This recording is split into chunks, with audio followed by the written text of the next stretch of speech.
This section of exercises is going to cover reaches, and there's going to be reaches pretty much in all directions. So it could be reaches down low, all the way down to the ground. It could be reaches up high, up over shoulder height, head height, directly overhead. Reaches across midline, reaches behind midline. And I'm going to break this group into two different sections because there's quite a few exercises in this grouping. We have part one, which is more straightforward, and then part two, which is going to focus on the balance games. So make sure you tune into both. Thank you. Okay, this is exercise number 11, standing plus reaching down. So I'm going to show you this from the side. You can see in the balance trainer, I've located all the platforms low, so it's going to require the patient to reach down to set the items on those platforms. So just match the items. I reach down to set the red cone on the red platform, reach down for the green, same thing as I bend forward and reach down for the blue and the yellow. So we can do all of those cones in the same manner, but one important point I want to point out is as you reach down towards the floor, it tends to bring that center of pressure forward on that base of support. So the patient's going to be more likely to lose their balance going forward as they reach low into the ground. So just kind of be ready for that. But if they do struggle with that, that's a great exercise to bring in. Standing plus reaching down is a great exercise to bring in to help them progressively gain control as they reach lower and lower towards the ground. The functional implications for standing and reaching down is when I get better control and more steadiness reaching down, it makes it easier to pick things up off the ground, to reach down and wash and shower, and then also to reach things on low shelves, whether we're getting shoes in our closets or we're getting things out of the pantry. Exercise number 12 is standing and reaching up. So again, I've relocated the platforms to the highest positions here in the balance trainer, and you just have the patient reach up this time to place the cones on the platforms. As I reach up, it tends to, the higher I reach, my weight is going posteriorly or backwards. So it would not be unusual as a patient reaches really high to have them start to lose their balance backwards. So again, be ready for that. But gaining confidence and stability with reaching up is important for getting things off the top shelf in a cupboard, or reaching things on the top shelf in the fridge, in the pantry. So there's a lot of need to be able to reach up high to either put things away or get things out of.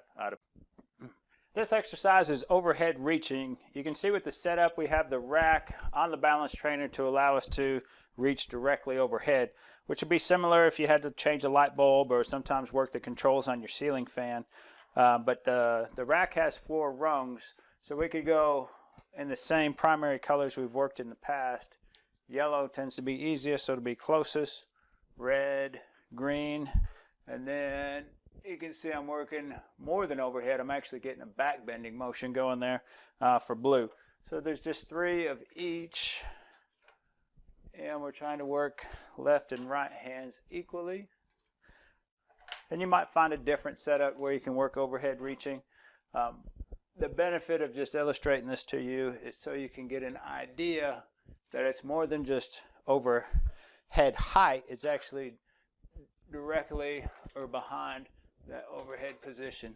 And as you can imagine, there's, especially if I get back to the green and the blue, the tendency is to lose my balance in a backward direction.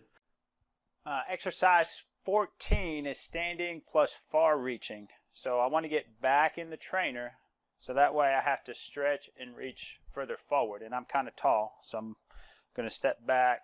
I'm going to reach out far to the green and reach out far to place it on the green shelf.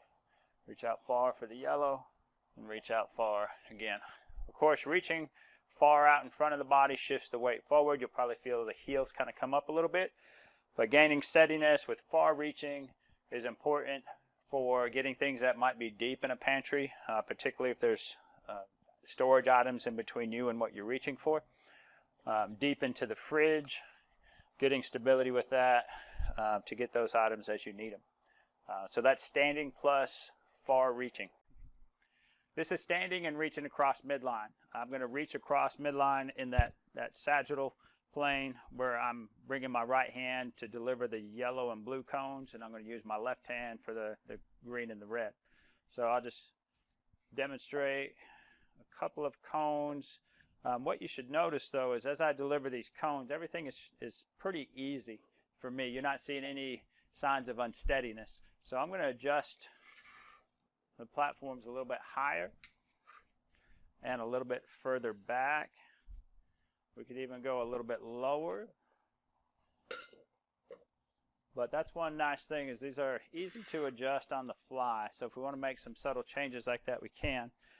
So now when I deliver a cone, I have a little bit more of a challenge to get them to the platforms that they need to go to.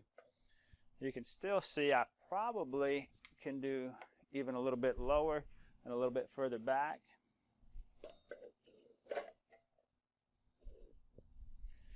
And of course, you wouldn't have a patient adjust these on their own. You would adjust them for them. But the goal is to try to give them enough unsteadiness in the exercise where they feel like they're being adequately challenged. So I'm going to deliver a blue. And you notice probably on that one there was a little bit of slowness of movement there. Yellow, not bad. Red, a little bit of slowness again. And green. If that wasn't enough to get that balance challenge with reaching across midline, just consider manipulating foot position. We could get in a narrower stance or add some unstable surfaces in here like foam or a rocker board. But that exercise is standing plus reaching across midline. Thank you. Okay, this is standing and reaching behind midline, and that would be midline in the frontal plane, which is what separates us forward and back. So in the frontal plane, if I want to reach behind midline, I'll direct the patient to grab a red cone and reach back towards that red square. You can see the same with the green cone. You'll notice I've just moved the platforms on the balance trainer all behind that midline position. So I'm turning each direction to deliver those cones behind midline. One important point is anytime you move behind midline, or even for that matter across midline, but in this case behind midline, whether it's a reach or a stepping movement, it's a little bit harder to maintain your balance. So just be ready for the patients as they turn. When they get reaching to their limits of stability, they're going to be more vulnerable back here. So just be ready for a quick spot should they need it. But twisting and reaching behind midline, we do this kind of movement quite a bit in the kitchen if we are facing one of the countertops, but we have an ingredient or something behind us that we need to get, or if we're doing laundry and we're getting dirty laundry to put it into the washer, or putting things away.